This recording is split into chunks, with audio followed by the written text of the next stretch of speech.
Hello, welcome back to my channel. Today I'm going to spoil Eddington, a very thought-provoking film about COVID and everything Ari Aster was thinking about in that moment. So without further ado, because this will take a while to get through, let's just get through the film outline.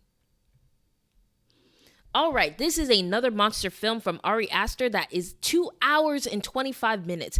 And unfortunately, I do have to report that you do feel those 2 hours and 25 minutes. This is one of those films where you kind of don't know where it's going. And by the time you get to the end, you're like, okay, but at the beginning I really could not have fathomed any way, shape, or form how those 2 hours would go. But I would say that one thing that really worked for this film in terms of its length is that it has a pretty climactic scene towards the later third of the film that kind of makes it feel like the length was worth it, but that's really up to you to decide. I definitely, as maybe if you've watched these reviews, I kind of like longer films, so yeah, I didn't mind, but I would say that this film had a meandering plot.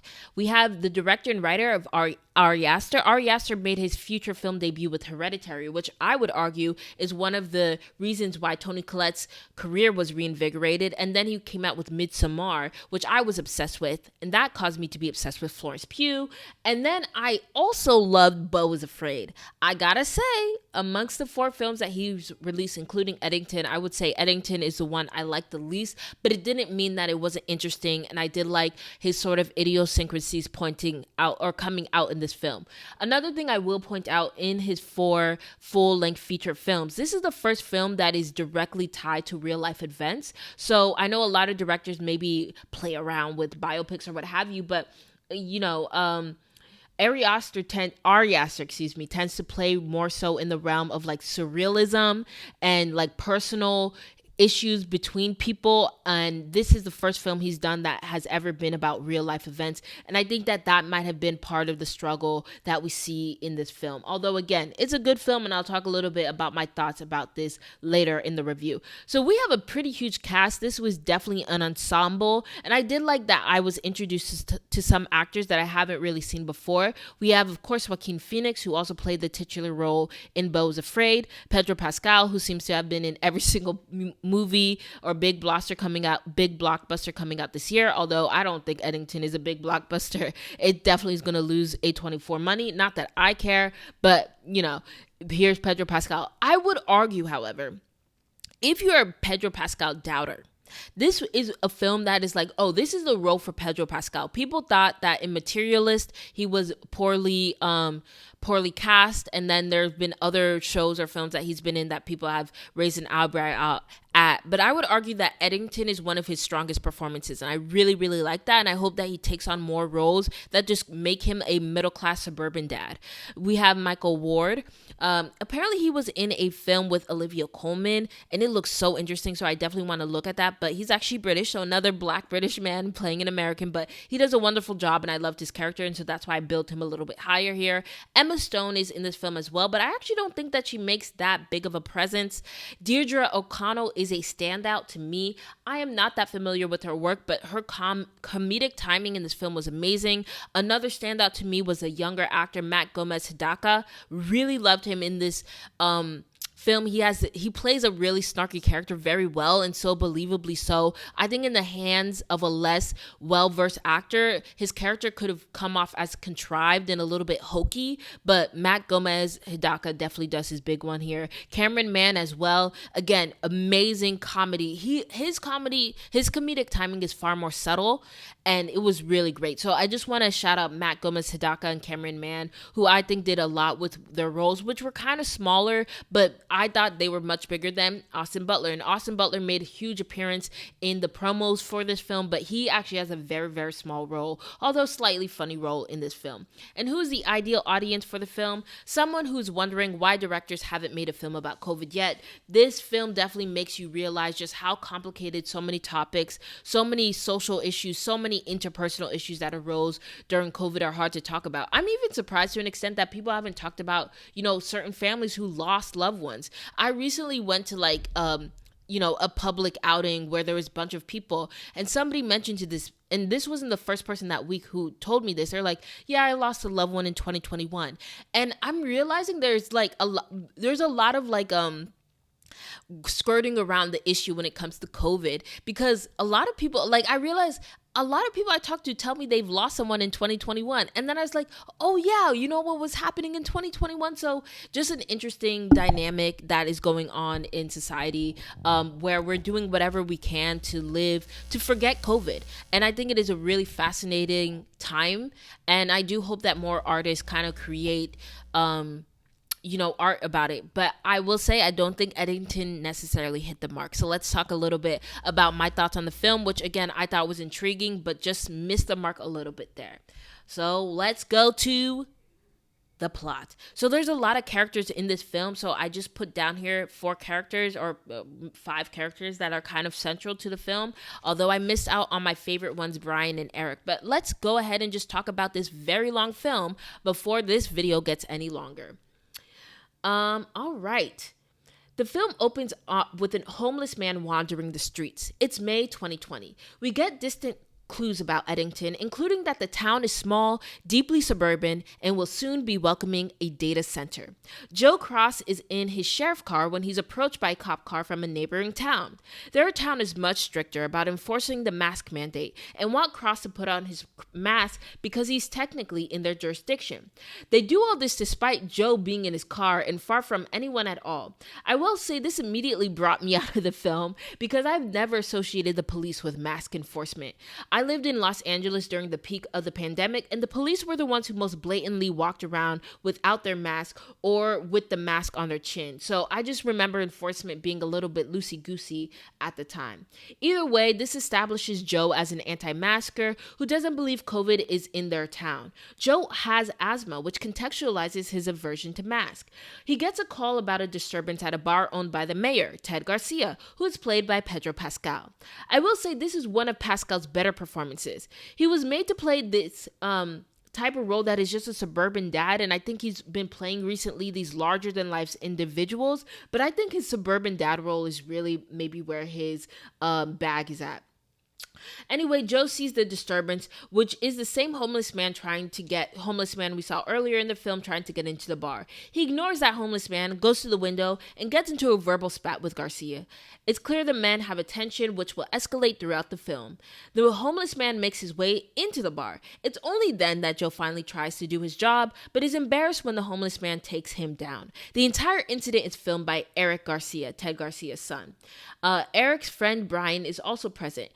Brian is more reticent and more hesitant than Eric, and we'll see how their dynamic is complex and tumultuous as they are forced to think about what their role in social justice movements are. Joe goes home where we see his mother-in-law, Dawn, played by Deirdre O'Connell, sleeping while a conspiracy video plays. His wife, Louise, played by Emma Stone, is also watching a conspiracy video, but she hides it from her husband. The house is littered with dolls Louise sews and sells online. Joe wants children, but doesn't know how to convince his wife that children is right for them. He's unable to have sex with her despite her claims that she's getting better, so it's kind of clear that she does not like being touched, which does not bode well for having a child. So the movie is long, but it's around this point that we do learn that Luis's mother is spreading a rumor that the mayor, Ted Garcia, played by Pedro Pascal, raped Luis after 2 dates, and then that rape mate got her pregnant. Luis's aversion to touch seems to indicate some form of childhood assault. In the morning, Joe is forced to entertain Don's conspiracy theories. He's dismissive despite the fact that he clearly has some conspiracy theories of his own. On patrol, he sees a man being refused service at a grocery store because he doesn't want to wear a mask. He's incensed and tries to force the manager to let the man through. Throughout the film, we see that one of the things Astor is criticizing is people recording every incident, and we definitely get a sense in this film that there's almost a surveillance state of people sort of, instead of intervening, giving their own opinion about things, they're just filming an incident and hoping to get a big gotcha whenever there's a conflict in public. Eventually, Joe makes his way into the store without a mask, where he shopped for the items for the man. Joe again has an argument with Ted Garcia about the mask policy. After giving the groceries to the man who has a sick wife at home, Joe impulsively posts a video online declaring that he's going to run for mayor. At the sheriff's office, Joe immediately inducts his 2 deputies, Guy and Michael, into his mayoral campaign. They try to come up with slogan ideas, and it's clear Michael's really into Bitcoin, and Guy is more aloof and concerned about scathing rhetoric against the incumbent mayor. We also learn that Joe is coordinating the sale of Louise's doll, and that in reality, she has not really sold anything. So, one of the first scenes that we saw is Louise being pretty excited that her dolls have been selling, and we learn that it's been Joe paying for those dolls the whole entire time. Joe's mayoral campaign is met with hostility by his wife, who says she cannot bear the scrutiny a mayoral campaign brings. And this is something really important. When somebody runs for office, their entire personal life becomes upended. Their opposition is going to find dirt at whatever they can. And so, of course, somebody who is clearly in a mentally fragile state, the way Louise is probably not going to be the best candidate's wife. While it's not explicitly stated, it's heavily implied that Louise has some sort of mental health issue. To help assuage Louise's fears, Joe coordinates a dinner date. However, that night, Lou is late for dinner because she went to go see the cult leader named Vernon Jefferson Peake, played by Austin Butler. Vernon believes the world is overrun by pedophiles, and his obviously fake backstory makes Lou irate. However, Louise and Lou is clearly too far gone, is completely in Vernon's clutches. So Vernon was the person she was watching videos of and that she hid from Joe Cross. So that's something, a little foreshadowing here. Elsewhere, Eric and Brian, Eric is the son of Ted Garcia, and Brian is his peer, are looped into participating in BLM riots. They are not riots, that is the wrong word, protests. They are less interested in the issues underpinning the movement and are more interested in attracting the attention of a girl they both have a crush on named Sarah. Sarah had previously dated the deputy Michael, and it appears her interest in social justice arose out of extensive reading she had been doing due to additional free time in the lockdown. The group planned a BLM protest the same day Joe is to make a speech at Paula's, a Mexican-Greek restaurant. I'm pointing this out because I would love to eat at a Mexican-Greek restaurant, and I think those two cuisines are perfectly aligned. Either way, Joe predictably makes a fool of himself at this protest, and then rushes to give a speech at the restaurant. Frustrated by his lack of control in his life, he makes the controversial or very ill-advised decision to publicly accuse Ted Garcia, the incumbent mayor, of raping his wife. Already burdened by the prospect of Joe's campaign, Louise leaves Joe and posts a video condemning and refuting his claim that she was raped by Ted. Joe gets a noise complaint at the Garcia residence, where Ted is hosting a campaign fundraiser.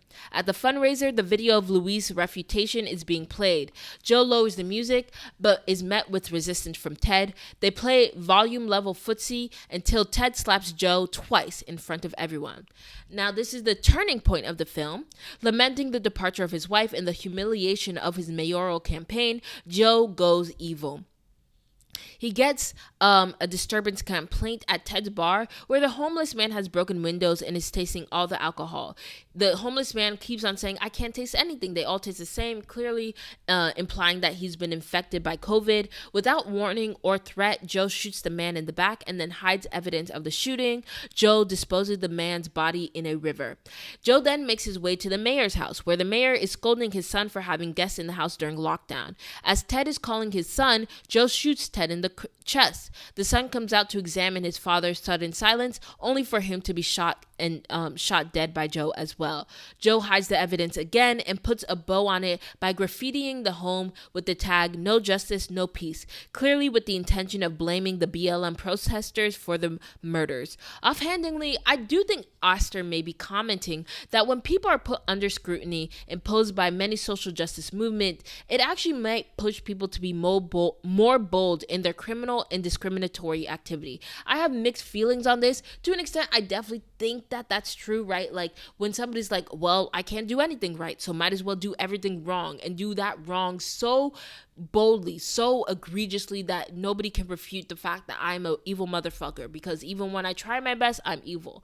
So I get it, but I also think there's something to be said about allowing people to also speak up about social justice issues. But I do think maybe the scrutiny then that is imposed on people's personal lives is something that's very different from talking about systematic issues. Either way, things immediately are not going according to plan for Joe. The Pueblo police claim jurisdiction over the Garcia murders since the Garcia residence is technically on Pueblo property lines. The Pueblo police find the bullet casings and are off put by Joe's attitude. They're clearly suspicious of him. Something is off.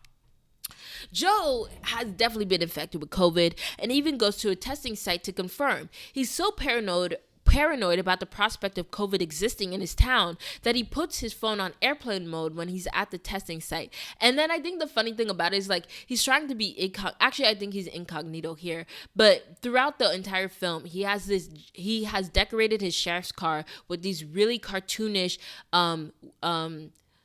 slogans about his campaign, and there's a bunch of typos, and I just thought that was really funny that he's trying to be incognito with this really conspicuous car. Either way, we never get confirmation that he has COVID, but his symptoms do escalate.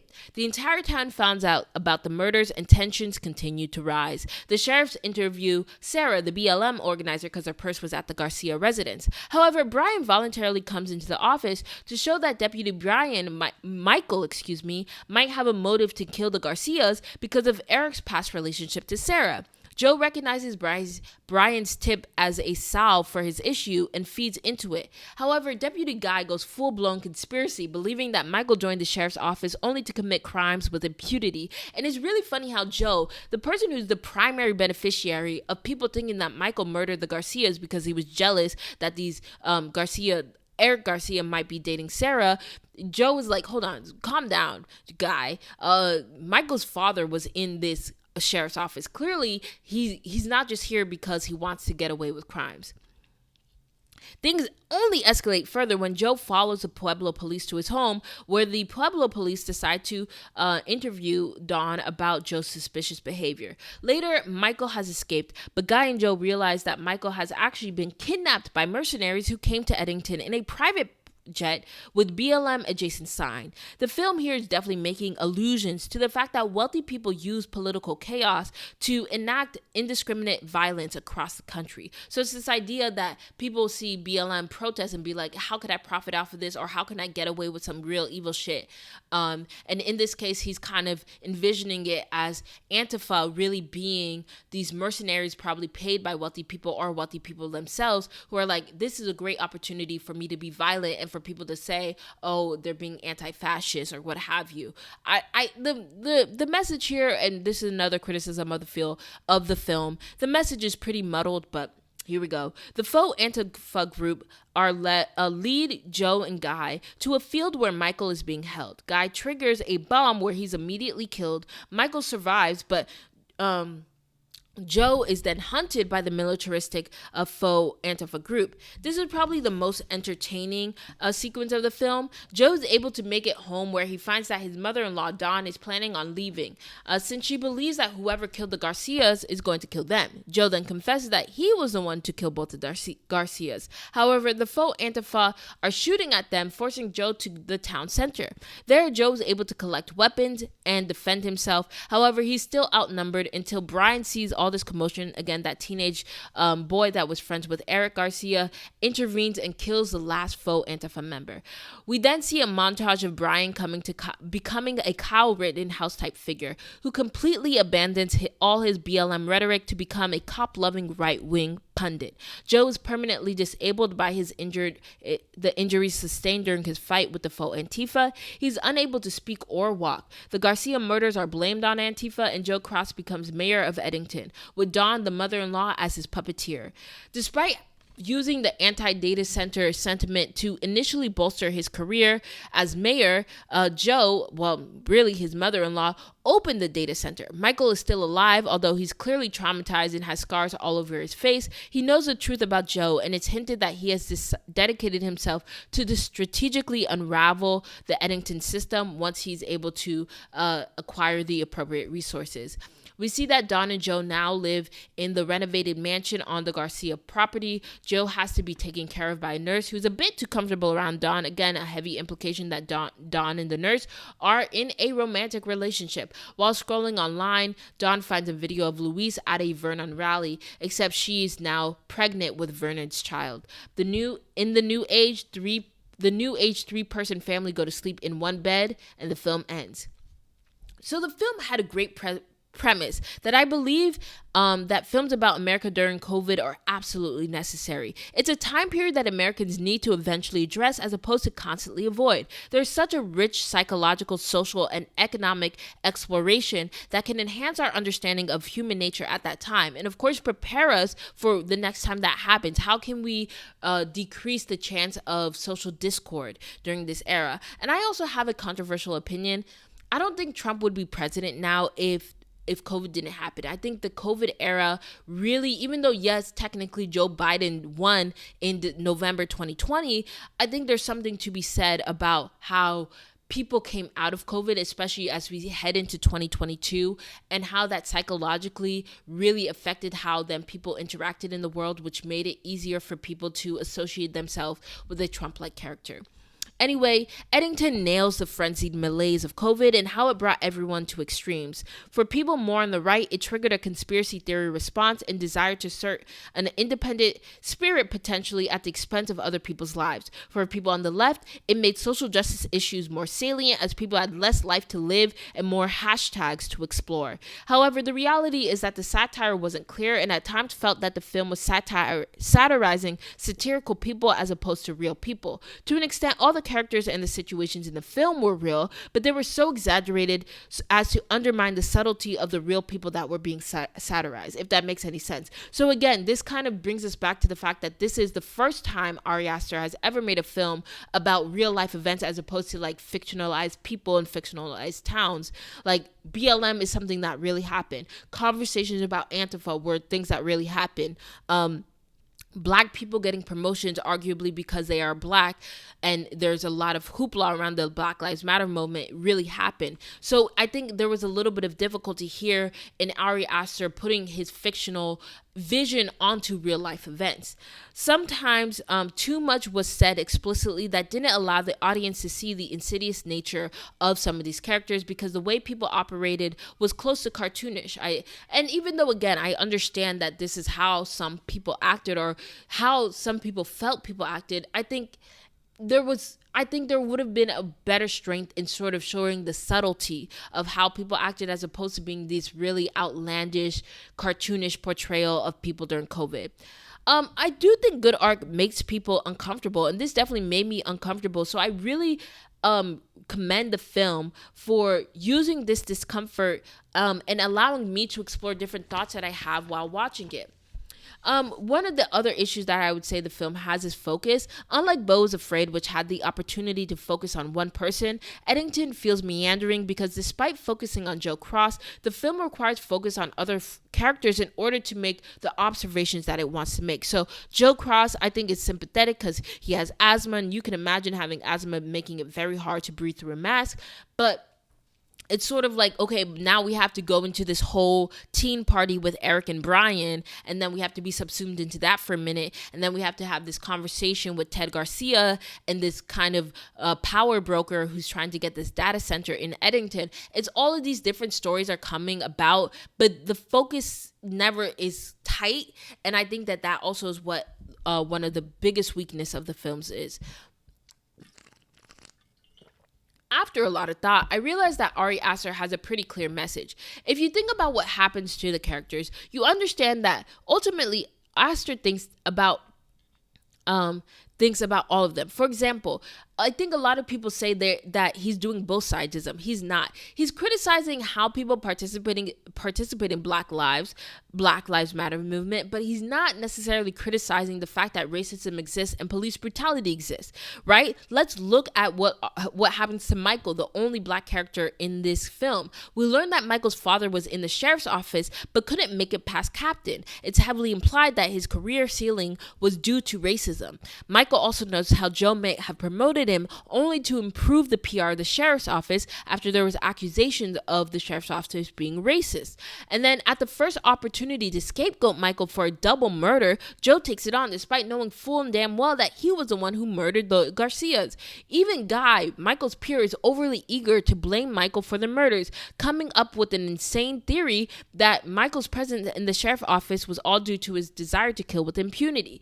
This is not a storyline mind that is created by somebody who thinks that racism against black people isn't real or as bad as people make it out to seem, right? That's how a lot of anti-BLM people would talk about Michael. They would make it seem like he's just a part of the system and everyone loves him and Michael is great. But Astor goes out of his way to point out how Michael is a victim of Joe Cross and of his racist environment. And I think what Astor is really talking about is how we need to fix our relationships, our interpersonal life relationships, before we need to go out and worry about broader social issues. Now, I don't 100% agree with that statement, but I do understand the sentiment of like, would Joe be as mad as he was? Would he run for mayor if he just got the boss to go to his wife and say, look, our relationship's in the shitter. We need to go to couples therapy. And Joe, again, is a great example of how we could see Astor trying to say, hey, Joe is not a good guy. A lot of people, again, say both sidism is in this film, when I'm like, I don't think that's true. Both side isn't in this film because Joe is made to be evil. Okay, we can show sympathy for Joe's anti-mask opinion, right? And see Astor, but that's not necessarily the defense of Joe as a whole. He makes Joe a complete monster. Joe callously kills a homeless man and hides the body. Joe is pretty sure he has COVID, but goes around exposing others to the illness because he doesn't care about them. Joe makes rash decisions that negatively impact the mental health of his wife, all because his ego doesn't allow him to let some things be lost. Joe kills the Garcias out of pure spite and jealousy. Some of Joe's actions are meant to be looked at sympathetically, but Joe himself is not a sympathetic character, and people need to get better at distinguishing between an explanation for a character's behavior versus an excuse for it. Astor never allows Joe to be excused for his crimes or his actions, which is why the film ends with Joe being a puppet to his mother-in-law, who uses him for her personal ends. The ending of the film reminded me also a lot of Beau's Afraid, where the relationship between mother and son play a crucial role in how the son navigates the world. So I don't know what Ari Aster has going on with his mom, but he needs to address that first. But again, Joe's life is like, imagine where Joe would be if he's just like, ma'am, Louise, we need to go to couples therapy. This is not working. I keep on saying it's fine that we're not having sex, but I'm not actually fine. I really want to have a child and I hope that we can have it soon. So we need to figure out something that's going to work for both of us, or else it's probably just best for both of us to leave this relationship.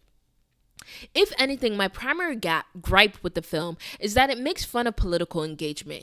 I understand political engagement can be quote unquote cringe, especially in the social media era, but I think there's a lot of inherent benefit across the entire political spectrum for people to be politically engaged. Even if people are misguided, actually caring about what's happening in the world is important for building someone's sense of self and, most importantly, preventing the worst atrocities from being hidden from the public, right?